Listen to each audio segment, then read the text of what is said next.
it's Rhonda, your Cheshire Canary.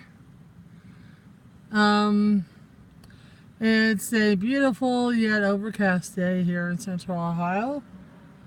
Um, I have my swimming suit on because that's what my girl and I are going to do once I get her picked up from her employer. We'll jump in the pool. There's literally nobody there.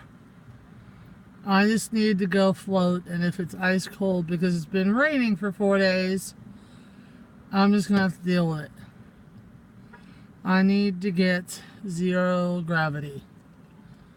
Um, what are you all doing on this Saturday? I know a buddy of mine, Carl Brook, is stuck on the Hudson River. Well, not literally, that was yesterday. Yesterday he actually ran aground and unfortunately had to cut his anchor loose.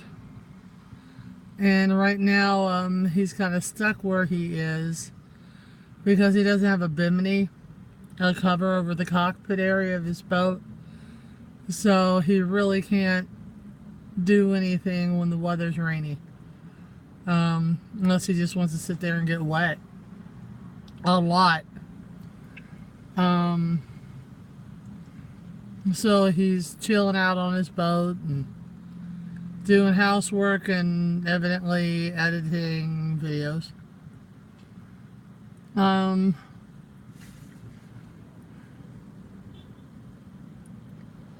I've been thinking a lot about the illegal immigrant problem that we've got going on right now. And I'm kind of torn. I know back in the day when Ellis Island was open, the laws were fresh and new and nobody had a problem with the laws. Sometimes kids would be held there up to 6 months without their parents. Just to make sure everything was legit for them to come into the U.S. Here's the problem. And I don't think I haven't heard anybody talk about this. All these people coming from, Central, Mexico, Central and South America, over to the U.S. saying that they're being, that their safety is in jeopardy. I kind of don't believe it all. And here's why I don't believe it all. Do you know how many Americans are going the opposite direction to save money and retire? Lots.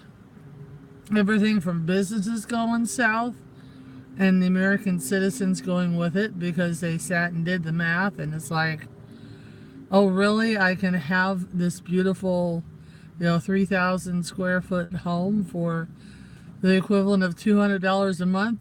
I'm there, There are a lot of people going the opposite direction. So I'm having a hard time believing that all these people are being persecuted and they have to leave Mexico and Central and South America. That's why I'm having trouble with it. Now, the kids being taken from the parents, that's another problem that I have. And I did see this on a news report. A reporter actually asked the people if this would change, any of the people that came across the border, if this would change their opinion and they would not bring their kids with them, nor would they attempt to come across the border knowing they were going to lose their kids, if it would change their actions. And they all said no. So do they have that little of care for the children? That they would risk losing their children or being separated from their children just so they can come over here. Because, like I said, I don't believe they're all being persecuted. They can't all be getting persecuted. There's no way. Alright? I mean, if you look at Mexico, Mexico's got a huge wall between them and what? Guatemala or something? I don't know. They have a huge, like, prison-type wall up so people can't get across. And they build it themselves, by the way. So I'm trying to figure out why these parents, knowing their kids are going to be taken from them and cared for, because we will care for them, the nonprofits, the 100 plus nonprofits that have taken these kids in, take excellent care of the kids. I just can't see all these people being persecuted, having to bring their kids across, and then not caring what's going to happen to their kids, that they're going to lose their kids. I personally don't get it. What do you think? Let's have a discussion about it of some sort. I mean, it seems horrible. I would go crazy without my daughter. But, you know, I'm the one that wears a seatbelt the way it's designed. Because I've gotten the ticket for wearing a seatbelt behind my back like this. And that was a $150 ticket for improper use of a seatbelt. And it broke me from wearing a seatbelt incorrectly. Now, when I had my one really big truck accident and was run off the road and rolled over on my side, that's why my shoulders messed up, because I had my seatbelt on the way it's intended. But it tightened up and kept me in my chair instead of throwing me across the cab or hurting me or anything like that. So,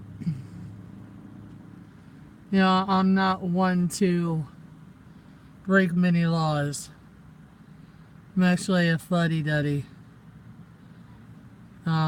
It's everything I can do not to turn in these people that I hear chatting about smoking marijuana or having marijuana or passing it on to the welfare office when I go to Jewish services.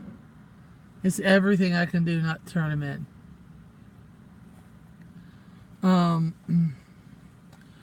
But it's become legal in a number of states.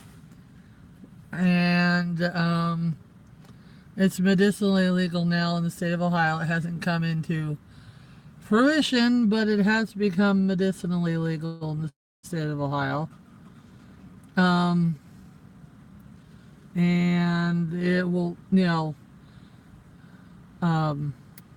recreational use, it's just around the corner. Once they say you can use it for glaucoma or cancer or anything like that, medicinal use is always right around the corner. Because it isn't addictive. And there are people that get some kind of benefit out of it. Me, it would just make me start smoking again, and I can't do that. Cannot do that. Let's see, what else is going on in the world?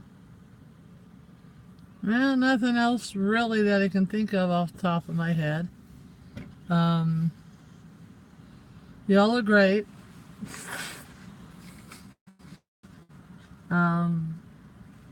If you would like to support me and my channel, please think about making a donation through PayPal. It's paypal.me/Rhonda Frain. RONDA FRAIN. No H in Rhonda. It's coming up to the point that I think I'm going to have to start selling all of my reenactment gear about, but I wouldn't be as lucky as he was to find one mechanically sound.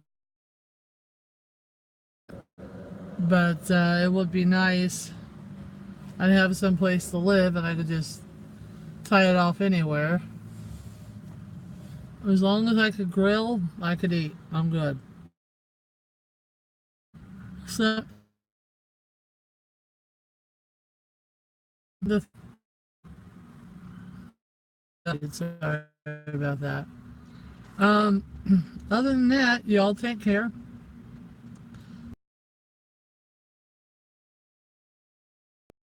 Remember, Island. Bye, y'all. We're going swimming.